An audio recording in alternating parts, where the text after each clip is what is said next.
igreja se alinhando novamente com tudo que o Senhor tem para nós. Levante as suas mãos e fala assim: faz de novo, Deus. Faz de novo. Faz de novo, Senhor. Nós não queremos uma religião, Senhor. Nós não queremos estar aqui simplesmente para cumprir uma agenda. Nós queremos ver o mover do Teu Espírito, Senhor. Nós queremos ver o Senhor trazer os discípulos ao alinhamento, trazer de novo, Senhor, cada pessoa no seu devido lugar. Nós oramos nesse exato momento. Acenda novamente a chama, como foi cantado essa manhã. Acenda novamente a chama sobre essa nação. O Brasil está vivendo o momento mais difícil da sua história, e a única coisa que vai poder salvar o Brasil é o fogo do Teu Espírito Santo. É uma igreja cheia de avivamento, cheia do fogo, cheia da presença. Nós oramos nesse exato momento. Comece a queimar em nossos corações o desejo de Te ver, Senhor. Levante as suas mãos assim e fala: Senhor, faz de novo. Faz de novo. Queremos ver o Senhor. Dê um forte aplauso a Ele. Glória a Deus. Glória a Deus. Você pode se assentar por um momento. Benção demais, queridos. Queridos, existe uma fome na nação para a gente ver os discípulos de volta, aquilo que eles foram chamados para ser. E a grande pergunta dessa conferência é: o que Jesus espera de nós? O que Jesus realmente espera de cada um de nós, diante de uma realidade como essa, diante de uma vida, na verdade, uma sociedade tão turbulenta, tantos escândalos, tantas coisas acontecendo simultaneamente. Mas qual é a vontade de Deus para nós? Essa deve ser a sua pergunta, é a pergunta dessa conferência. O que significa seguir a Jesus? E a pergunta para cada um de nós é: João capítulo 14, dentro desse texto, João capítulo 14, versículo 15: se vocês me amam, vocês vão obedecer os meus mandamentos. É a primeira pergunta. É um versículo que diz assim: se você realmente me ama, você vai me obedecer. Vivemos hoje uma geração que muitas vezes nós não entendemos o que significa amar a Deus sobre todas as coisas. Foi pregado aqui um pouco mais cedo, de uma forma muito tremenda, sobre carregar a nossa cruz a todos os dias e segui-lo de uma forma intensa. Mas diante de uma sociedade, de um tempo que nós estamos vivendo hoje, carregar a cruz não é algo muito popular, não é muito apelativo, porque não chama multidões. As multidões, elas querem ouvir aquilo que se sentem bem. E nesse exato momento onde nós nos sentimos bem, nós nos deparamos com um evangelho puro, pleno, o evangelho da cruz. Diante dessa pergunta: o que significa amar Jesus? Muitas vezes significa você abrir mão da popularidade, abrir mão do que as pessoas pensam de você, abrir mão da sua reputação e dizer: Senhor, isso está certo, isso está errado.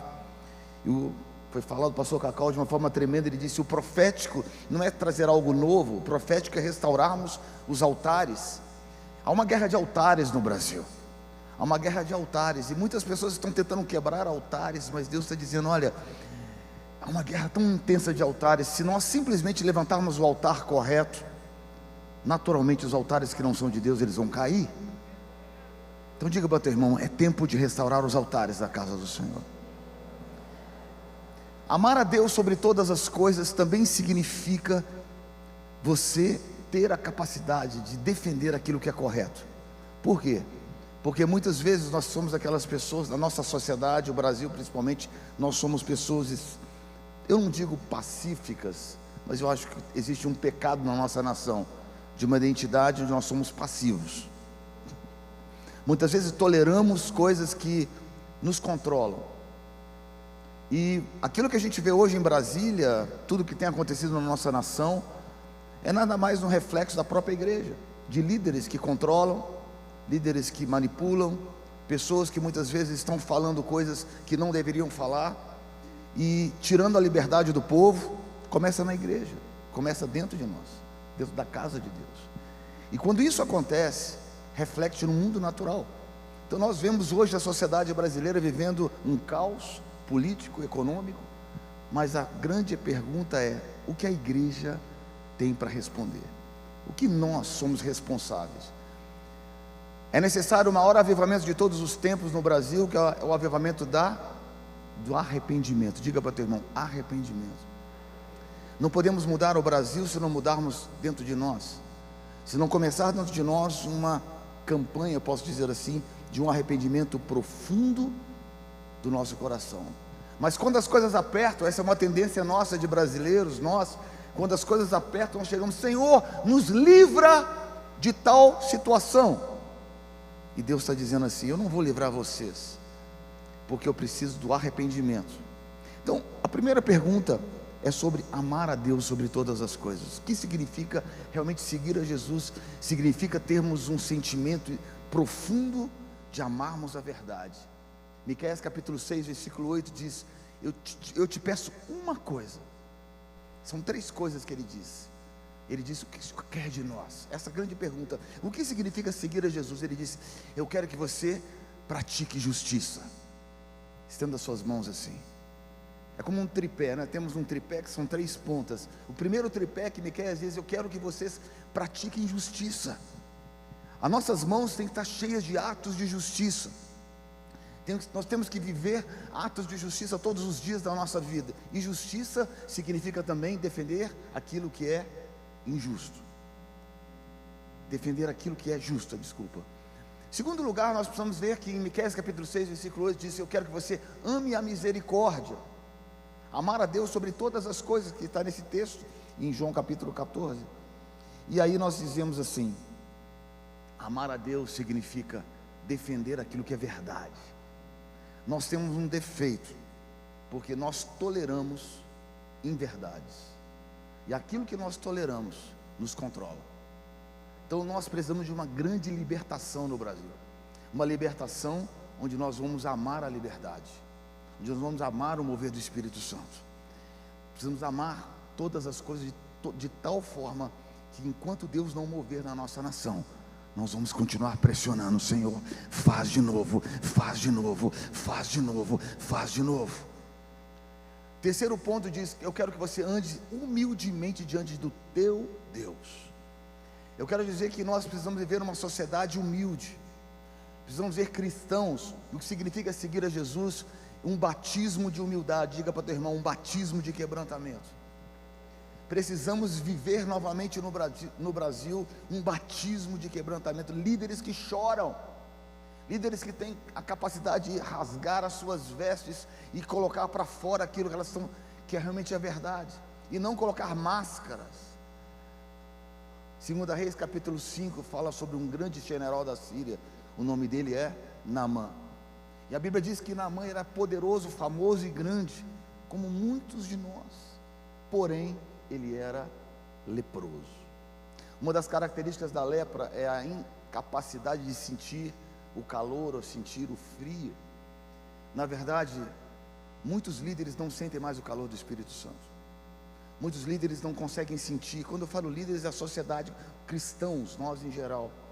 Então, o que significa seguir a Jesus se não sentir a presença de Deus todos os dias? E a lepra também significa o quê? Não sente o frio da religiosidade. Então diga para o teu irmão: muita gente trabalha para Deus e perde Deus. É possível trabalhar para Deus e perder os olhos de Deus. É possível você trabalhar intensamente para o Senhor, construir uma grande denominação, ou trabalhar intensamente em prol do ministério, e Deus vai dizer assim: mas você era leproso, porque você não ouviu a minha voz. Porque aquele que me ama segue os meus mandamentos. Mateus capítulo 22, versículo 37 a 39 diz: ame ao Senhor seu Deus com todo o seu coração, com toda a sua alma, com toda a sua mente, e ame ao seu próximo como a ti mesmo. Seguir a Jesus significa intensamente amar a Jesus. E amar é muito mais do que um sentimento. Amar é uma escolha, é uma decisão, e amar também significa você reconhecer e se expor e se arriscar. Diga para o teu irmão, se arriscar. 2 Reis capítulo 5 fala então sobre Naamã, e a Bíblia diz que Naamã era leproso, e ele pegou uma criança, uma menina, em 2 Reis capítulo 5, e trouxe para sua casa. E essa menina, a Bíblia não diz o nome dela, essa menina não tinha nome. Só que em Israel você não ter nome é algo muito complicado, porque o nome significa identidade. Aquela menina foi roubada do privilégio de ter um nome. Aquela menina foi roubada da sua liberdade e colocada dentro de uma casa de um leproso, cujo Senhor estava acima dela. Mas ela tinha um segredo. Ela sabia que em Israel Eliseu era um profeta que poderia curar Naamã. Então o que ela fez? Ao invés de ficar calada, ao invés de matar o seu oponente e guardar para si um grande segredo, ela abriu o seu coração e amou com compaixão o seu inimigo. Diga para o teu irmão, amar o seu inimigo significa seguir a Jesus. Hoje nós vivemos um tempo onde a gente recebe algo e a gente retruca, é olho por olho, dente por dente. Seguir a Jesus é outro nível de amor, queridos. Seguir a Jesus significa alguém te dar um tapa na cara e você dar outra face.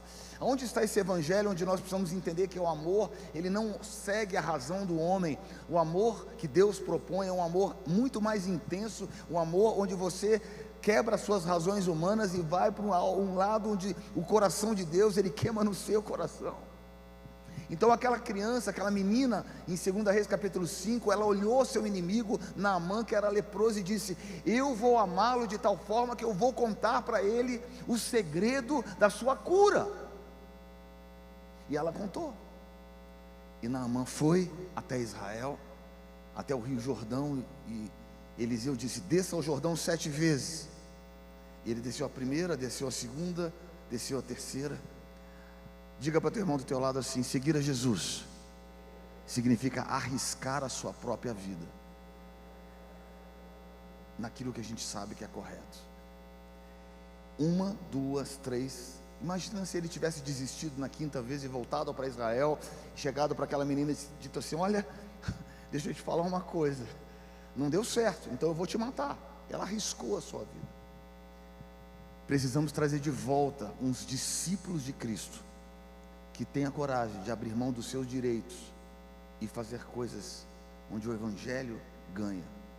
Vivemos um tempo onde ganhar é tudo, mas Jesus disse: aquele que me ama perde. Existe um poder na perda, um poder no amor. Na 7ª vez, a Bíblia diz que quando Naamã saiu do rio Jordão, a sua pele foi restaurada. Interessante que no original diz assim: a sua pele foi restaurada como de uma menina. A essência do coração daquela menina foi transferido para o coração de Naamã, e tudo aquilo que ele sentiu, tudo aquilo que ele viu, ele começou a restaurar. Queridos, levante as suas mãos bem alto assim, fala: Senhor, eu quero receber a essência do teu reino transportada para nós. Nós precisamos ver de volta uma igreja que recebe uma transferência do reino como ele é, não como o homem pensa. Eu não sei se você está entendendo o que eu quero dizer. Nós precisamos trazer de volta a essência de um evangelho onde o poder de Deus é o mais importante. João capítulo 14, versículo 23 diz: se alguém me ama, guarda a minha palavra. Então seguir a Jesus significa verdadeiramente guardar o que ninguém guarda. Tem um homem, Mitredade, lá em Esdras, diz que ele guardou os tesouros da casa do Senhor. Quando Israel foi totalmente abandonado, quando foi levado cativo para a Babilônia, esse homem guardou os tesouros da casa do Senhor. Ser discípulo significa guardar o que ninguém guarda. Mitredade guardou, ele era um tesoureiro da casa do Senhor, ele guardou os tesouros que ninguém guardava. Eu quero te falar e vou te chamar essa manhã para que você seja um Mitredade, e você guarde princípios que ninguém está guardando, que você guarde valores que ninguém guarda mais, que você guarde a presença que ninguém guarda mais. Mas está todo mundo na Babilônia. Israel tinha ido cativo para a Babilônia, mas ele guardou os tesouros da casa de Deus. A revolução que Deus quer trazer de volta para a nossa nação é uma revolução de trazermos de volta a casa de Deus de uma forma intensa. Então, Mitredade representa uma geração que é capaz de guardar o que ninguém guarda, de ver o que ninguém vê. Eu tenho a coragem de falar essa manhã, se você olhar para o Brasil hoje, a gente não está guardando o que realmente essa palavra precisa guardar. Nós estamos sendo oprimidos, muitas vezes por líderes que manipulam, que tiram a liberdade das pessoas de receber e serem tocados por Deus. Levante bem alto as suas mãos assim. Você tem um privilégio como crente de receber o Espírito Santo. Esse é o nosso maior privilégio, esse é o maior segredo da igreja, é o poder de Deus que se aperfeiçoa na sua fraqueza, e nós temos sido roubados do toque de Deus, simplesmente porque colocamos algo no nosso coração que temos de ser certinhos. Mas Deus está dizendo, eu não quero que você seja certinho, eu quero que você me ama, porque o meu poder vai te aperfeiçoar. Eu não quero que você seja enquadrado, encaixotado numa denominação e seguindo como robô. Eu quero que você experimente uma comunhão e uma vida comigo. Eu quero que você experimente o mover de Deus na tua vida. Eu quero que o Espírito Santo comece a fluir dentro de você e você comece a experimentar aí, para que Deus traga de volta, porque o Brasil está vivendo um momento tão tenso na nação. Existe uma nuvem negra sobre a nação, porque a igreja, nós, não digo eles, nós, porque quando eu olho para a igreja, eu só consigo ler o texto em Daniel capítulo 9. Daniel 9 diz: nós pecamos, nós não ouvimos os profetas, nós demos margem. O que você vê na política hoje, o que você vê em Brasília, oprimindo as pessoas, o que você está vendo hoje, a injustiça dessa nação. Pastor, não fala essas coisas. Eu sou livre. É porque a igreja pecou. Nós temos pecado. E se você quer ver de volta a liberdade nessa nação, precisamos restaurar a liberdade na igreja. E a Bíblia diz assim, Daniel disse: nós pecamos contra ti. Nós pecamos. Nós não demos ouvidos aos profetas. Nós simplesmente prevalecemos, nós pecamos e nós esquecemos dos teus mandamentos. Então a grande verdade, você quer ver o Brasil livre ou você quer ver o Brasil arrependido? Sabe o que Deus está dizendo para nós? Começa dentro de nós. Aí Daniel termina, em Daniel capítulo 9, ele termina da seguinte forma, ele diz: Senhor, perdoa, Senhor, ouve, Senhor, age, Senhor, perdoa, Senhor, ouve o nosso clamor, Senhor, age. Seguir a Jesus é buscar um evangelho que realmente restaura a vida das pessoas. Nós não estamos aqui para tocar a sua alma. Eu não estou aqui para simplesmente trazer uma palavra para você sentir bem e voltar para casa. Nós estamos aqui para restaurar um evangelho que realmente mudou a minha vida, mudou uma geração. O choro traz de volta a lágrima para essa nação, porque o Brasil precisa chorar de novo. Sem lágrimas nós não veremos o mover de Deus. Meu Deus, há um texto que me toca muito, se você puder abrir comigo, por favor, em João capítulo 11. João capítulo 11 é um batismo de humildade e de alinhamento. A Bíblia fala sobre os amigos de Jesus. Lázaro estava doente. Lázaro estava doente e Jesus ouviu falar que Lázaro estava doente, mas Jesus não foi até ele. A Bíblia diz em João capítulo 11 a história que ele era amigo. E você olha Jesus olhando um amigo passando um momento difícil, e sabe o que ele fez? Ele não foi. Deixa eu te falar uma coisa: seguir a Jesus significa muitas vezes amar, mas significa repreender. Deus ama o Brasil, Deus ama todos os discípulos, mas Ele está dizendo assim: eu preciso trazer sobre nós uma paixão de volta. E eu não vou fazer o que a igreja quer, eu vou fazer aquilo que o reino e os céus estão dizendo. É compreender os céus que estão dizendo, fazer as orações que os céus esperam de nós.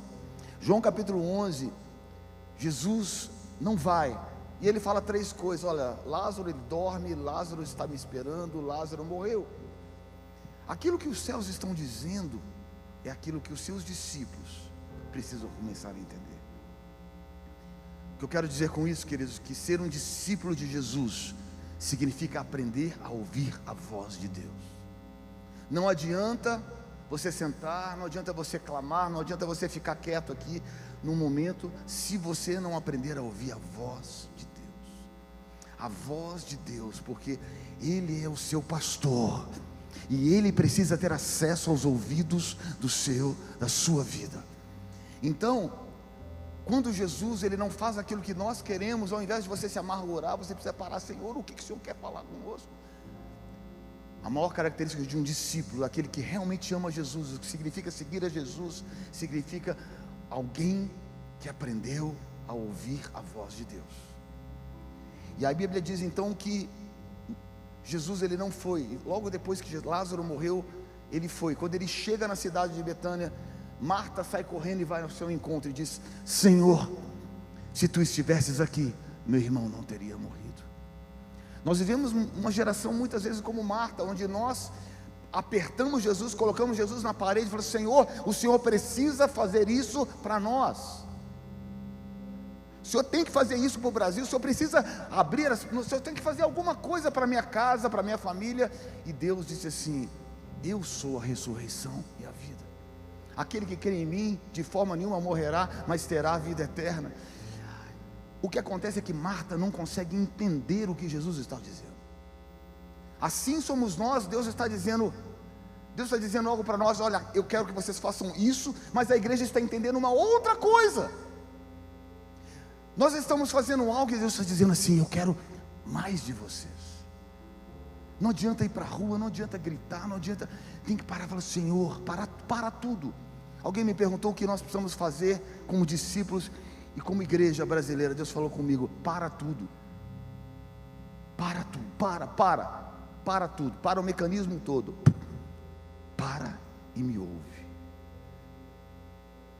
Enquanto Marta tentou apertar Jesus, Maria estava lá, já estava adorando o Senhor.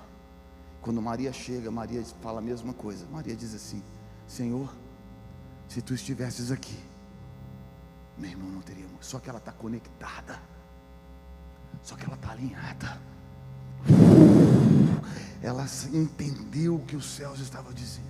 Levante bem alto as suas mãos assim. Nós precisamos levantar um movimento no Brasil de alinhamento. Precisamos trazer de volta o céu sobre a terra. Precisamos parar de tentar forçar Jesus a fazer algo e ao contrário dizer assim: Senhor, nós paramos tudo e traz um movimento de arrependimento a uma nação. O Senhor é aquele que começa algo. Aí Jesus chorou. Ele viu Maria chorando e ele chorou. Menor versículo da Bíblia. Significa que Jesus tem compaixão das nossas coisas.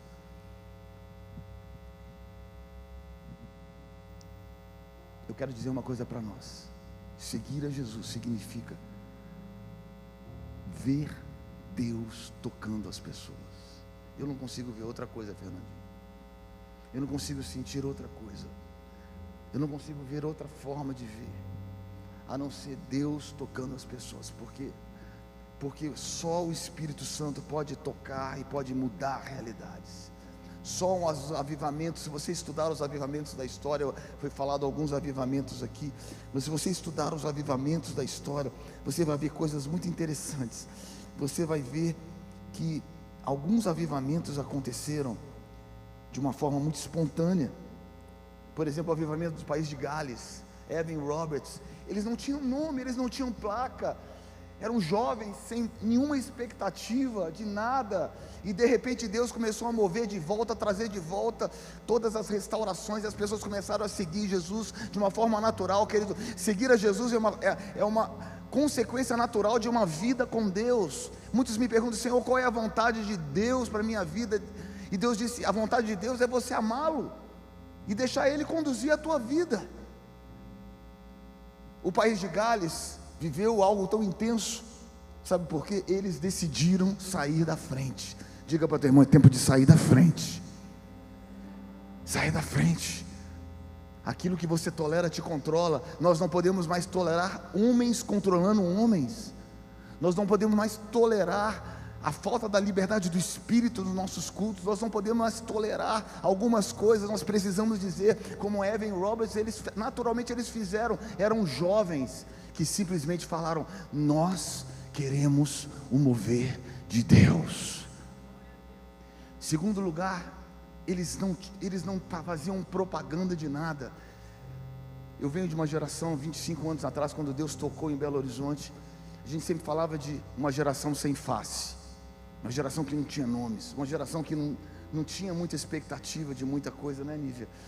E uma coisa que a gente hoje percebe que é uma geração com face, é uma geração que quer se apresentar, é uma geração que quer manipular, que quer trazer o homem para o centro. E Deus está dizendo assim: eu preciso que vocês saiam da frente.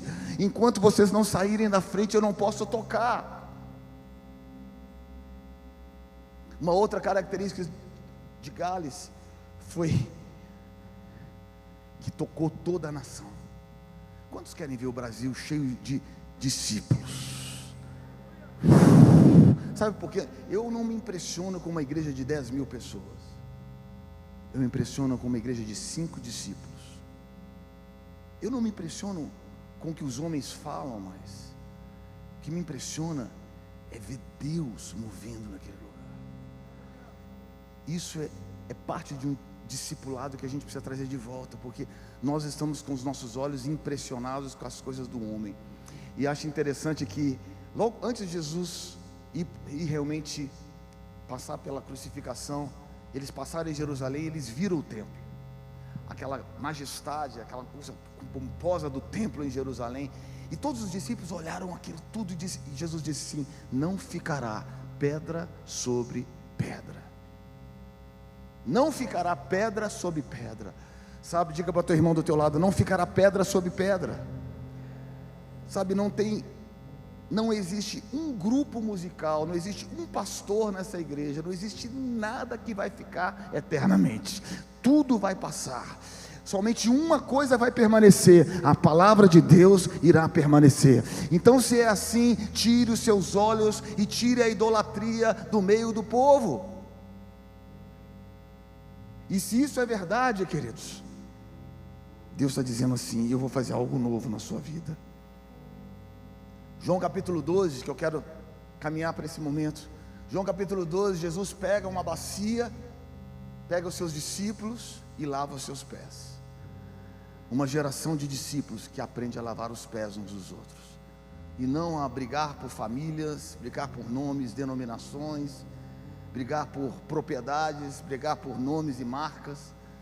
Sabe, Deus está dizendo assim: preste atenção, eu estou procurando os discípulos que lavam os pés uns dos outros. Eu estou procurando os discípulos que têm uma toalha na sua cintura e a bacia nas suas mãos. Onde eles estão? Onde eles estão? E Deus está dizendo assim: só assim eu vou fazer algo novo.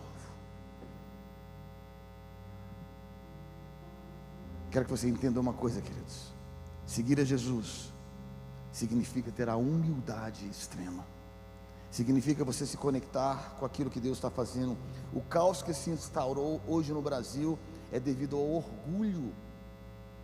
O orgulho e presunção. Achamos que nós somos os melhores dos melhores. Nós não somos nada, queridos. Nós não temos nada. Nós não somos absolutamente nada. E o que vemos hoje em Brasília, toda presunção, orgulho e falta de liberdade, é por líderes perder os olhos de Deus. Jesus espera que nós possamos sermos os primeiros a nos arrepender. Então, um movimento que eu acredito que Deus quer começar a fazer no Brasil, não é para livrar o Brasil de A, ou B, C ou D. O movimento é de bater a mão no peito e falar como Daniel: Senhor, nos perdoa, Senhor, nos ouve, Senhor, age. Sabe por quê? Porque os verdadeiros discípulos, eles têm um posicionamento no reino. Evan Roberts e toda E todos os avivamentos que aconteceram na história, sabe o que aconteceu? Todos os avivamentos que aconteceram na história, desde a igreja primitiva, Jerusalém, Império Romano, houve uma expansão grande do cristianismo em todo o Império Romano. Por quê? Porque houve um avivamento genuíno, orgânico. Fala para o teu irmão, orgânico. Eles não planejaram nada, não houve um planejamento de crescimento de igreja. Sabe o que aconteceu? O mover do Espírito foi crescendo. E deixa eu te falar, nem tudo aquilo que cresce é de Deus, porque o câncer, quando cresce, é também um tumor que cresce e não é de Deus. Então, célula sem vida é câncer. Crescimento sem Deus não é Deus, é câncer. Então eu não me impressiono com uma igreja de 1 milhão de pessoas, denominações por todos os lugares, porque nós podemos estar vendo um avivamento, sabe de quê? De câncer. Mas o que aconteceu na igreja primitiva, sabe o que foi? Um avivamento genuíno, orgânico, sem planejamento humano, mas sob a direção do Espírito Santo. Então seguir a Jesus significa isso, queridos. Segundo lugar, preste atenção, as consequências, as perseguições. Aonde está a perseguição na igreja? Aonde está a perseguição na igreja? Não tem, porque estamos calados. Se nós estamos calados, é porque não temos relevância. Nós não somos sal, não somos luz, não fazemos diferença. Diga para o teu irmão, nós precisamos fazer diferença. Não, pastor, mas você não pode falar isso. Não está na Bíblia, queridos. Se você não faz diferença, para que serve o sal? Se torna insípido, não serve, presta para mais nada. A igreja que não é voz, ela não presta para nada, diz a palavra de Deus. Nós precisamos levantar a luz de volta na igreja, precisamos levantar e sermos sal da terra. Mas para que isso aconteça, você tem que ter a coragem de ser perseguido. Você vai ter que abrir mão de direitos, vou ter que ser apedrejado. A igreja cresceu quando Estevão morreu. O primeiro mártir da igreja não era um apóstolo, era um servo. E a Bíblia diz que quando Estevão morreu, teve uma grande perseguição. E aí eles foram para Antioquia, e pela primeira vez a Bíblia diz que eles foram chamados cristãos, pequenos Cristo. Eles se pareciam com Jesus. Diga para o teu irmão, você se parece com Jesus. Seguir a Jesus, eu tenho que olhar para você, eu preciso sentir o cheiro de Jesus. Olhar para você, eu preciso sentir a essência, assim como aquela menina foi transformada na essência, aliás, Naamã foi transformada na essência daquela menina que amou intensamente mais do que seu próprio direito. Nós precisamos sentir o cheiro de Jesus na vida das pessoas, naquilo que você carrega. Preste atenção, o depósito de Deus. Todas as reformas protestantes, tudo aquilo que foi mudando. O país de Gales influenciou totalmente a sociedade do país de Gales. De tal forma, queridos, fechamento de bares, prisões vazias, redução drástica de criminalidade, influenciou o avivamento na rua Azusa, nos Estados Unidos. E o grande despertar, primeiro e segundo do século, também significa também sobre aquilo que Deus tocou uma nação. Agora eu queria completar esses últimos 5 minutos com uma palavra para você. O que você tem seguido Jesus? Como você segue a Jesus? Qual a sua forma de seguir a Jesus? Você segue a Jesus seguindo um homem? Você obedece a um homem mais cegamente? Aquilo que o homem fala, você obedece, você não questiona nada. Você é uma pessoa que ama a igreja, maravilhoso, mas você ama mais a igreja e a estrutura do que o próprio Jesus. Ou você ama a presença de Deus acima de tudo e de todos. Seguir a Jesus significa colocar Jesus de volta. Eu amei aquela canção, Jesus no meio, no centro. 1 Samuel, capítulo 1, fala sobre uma mulher chamada Ana. Ana era uma mulher desesperada, porque ela viu que a voz profética havia se calado em Israel. E ela chorava, Deus, traz de volta. O que ela olhou ao seu redor, ela viu os filhos de Eli. Eli era um sacerdote, 1 Samuel era um sacerdote, e os filhos de Eli, Ofné e Finés, eram homens corruptos, que comiam da comida e do manjar do Senhor para a sua própria existência. E nasceu no coração de Ana um desespero: Senhor, traz de volta uma Israel pura, traz de volta uma Israel que ouve a tua voz, traz de volta a glória de Deus para essa nação, traz de volta. E Eucana, que era seu marido, disse: eu não sou melhor do que todos 10 filhos. Ele disse: você não está entendendo, existe um clamor no meu coração, um desespero em ver Israel restaurada e a voz de Deus restaurada. E essa manhã eu estou dizendo para você: existe um desespero no meu coração essa manhã em ver o Brasil de volta restaurado, e ver novamente essa nação queimando para Jesus, e ver pessoas deixando de seguir organizações e placas, amando mais a placas, defendendo placas. E o resultado que nós temos visto como nação, sabe o que é? Um governo corrupto, um governo opressor, um governo que oprime, que manipula, injusto. A culpa não é de Deus, é nossa. Que Deus tenha misericórdia da nossa nação. Você quer uma mudança? Queremos uma mudança? Então seja como Ana, fique de pé no seu lugar e levante as suas mãos. Sabe o que Ana fez? Senhor, faz de volta, traz de volta, Senhor, aquilo que os nossos olhos um dia viram, aquilo que os nossos ouvidos ouviram. Senhor, traga unção, porque vivemos uma igreja sem unção. O que é unção? O discípulo, unção é o mover do Espírito Santo. Ah, não precisa disso, não precisa. Nós não precisamos de óleo. Ana começou a se desesperar de um lado para o outro. Tanto é que quando Eli chega perto dela, disse: você está embriagada, você está louca. Podem me chamar de maluco, podem me chamar de desesperado, mas eu sou apaixonado. Lembra daquela canção?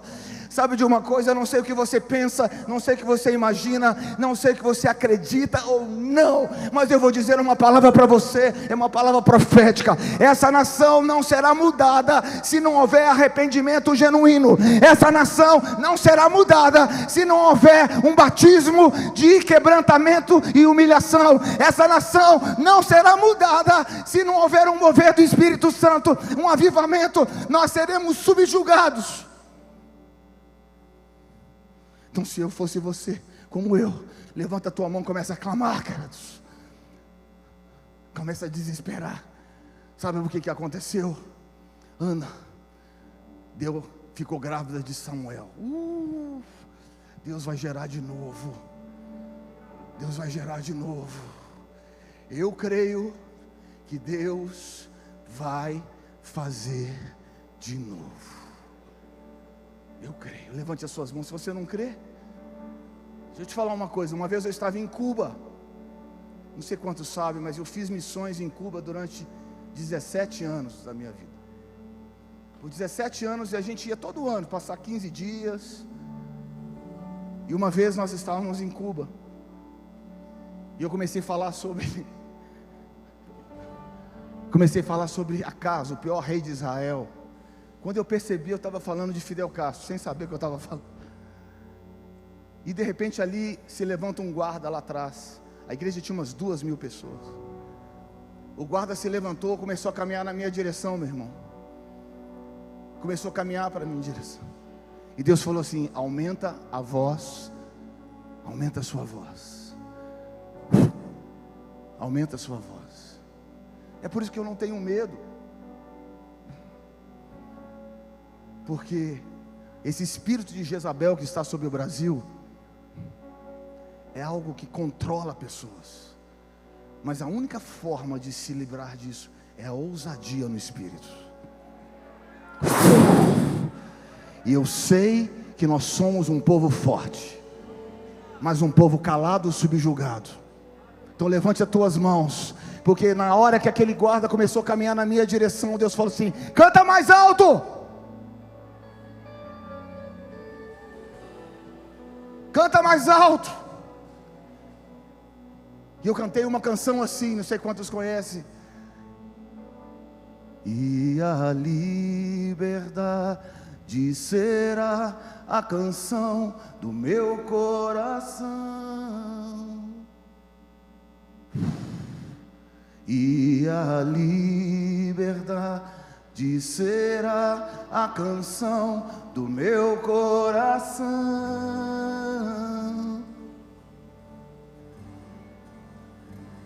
Eu sou livre, livre para te adorar.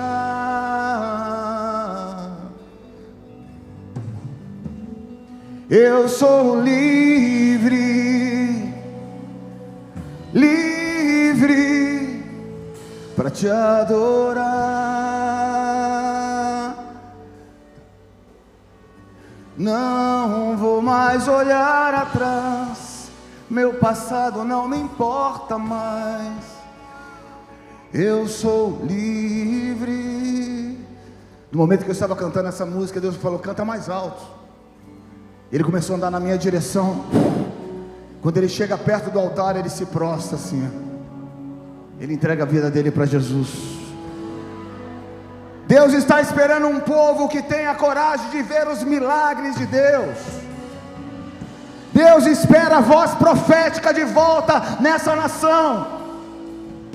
Deus espera de nós as Anas, que enquanto Samuel não nascer, vai ficar agoniado e vai se chamar de louco. Mas eu vou dizer para você: Samuel está prestes para dar a luz. Samuel está prestes para dar a luz, para vir a luz. Samuel virá de volta nessa nação. Samuel é a voz profética que vai trazer coragem, que vai trazer vida, que vai trazer unção, que vai trazer o poder de Deus, que vai trazer arrependimento. Levante as tuas mãos e comece a clamar. Clame, clame, clame.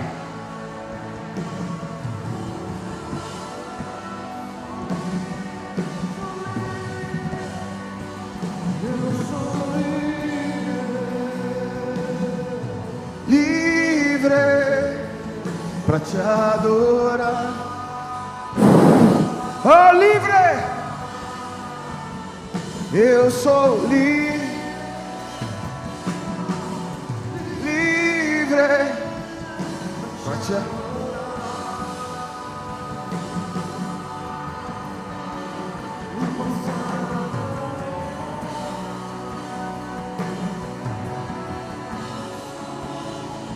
Eu sou livre. E o véu do templo, e o véu do templo se rasgou, e agora eu posso entrar no santo lugar. Declare: no santo lugar, nas alturas, aonde tu está. Eu sou livre, declare: eu sou.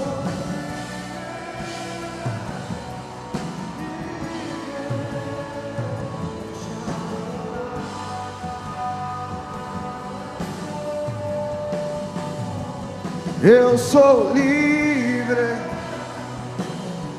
livre para te adorar, para te adorar.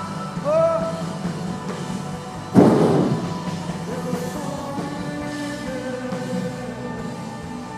Livre para te adorar.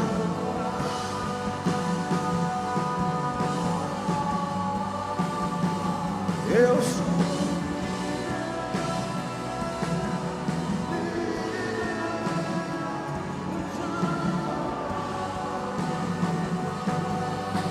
Levante bem alto as suas mãos assim.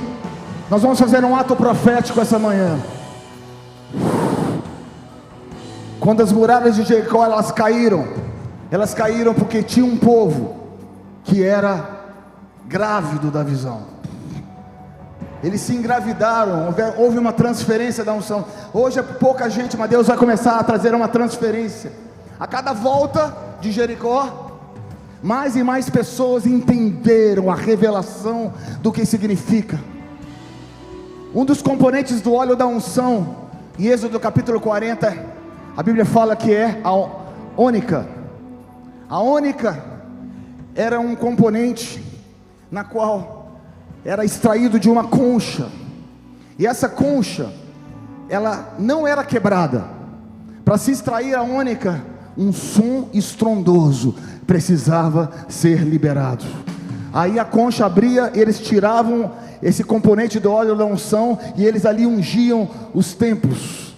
Então existe uma unção quando a igreja, grávido como Ana, começa a clamar. Então levante as suas mãos bem alto. Nós vamos contar até 3, e você vai liberar o óleo da unção que está dentro de você. Acho que você não está me entendendo. Os tambores vão começar a tocar, e você vai começar a liberar um som. É um som de avivamento precisa ser ouvido. Como está em Atos capítulo 2, eles ouviram um som. Qual é esse som? Qual é esse som da igreja? Qual é o som da igreja? Qual é o som da igreja? Qual é o som? 1, 2, 3, libera esse som! Libera!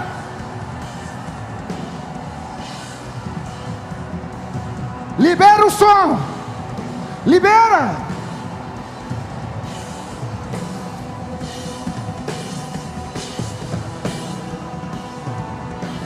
Oh, oh,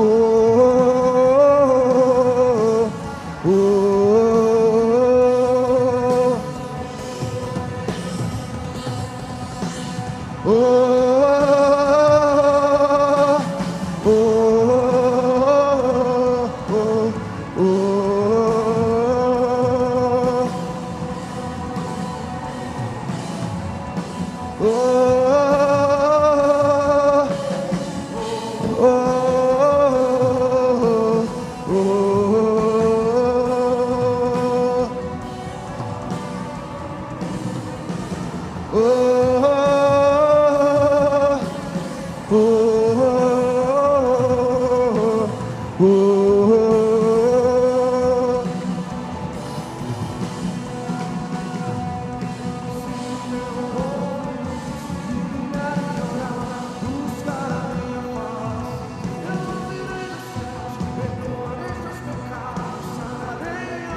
Ensina-me a clamar e suplicar até que o Senhor venha.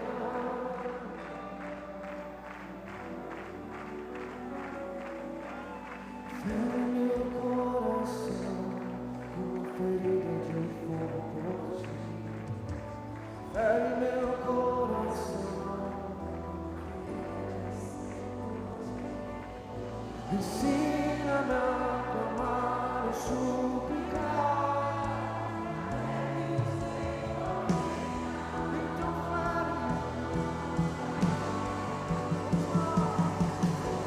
fere meu coração com a ferida de fogo por ti. Fere meu coração com a ferida de sede por ti. Ensina-me a clamar e suplicar.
Esse é tudo que nós precisamos. Tu és maravilhoso, admirável, sublime. Obrigada, Deus, por tudo que o Senhor já derramou sobre nós nessa manhã.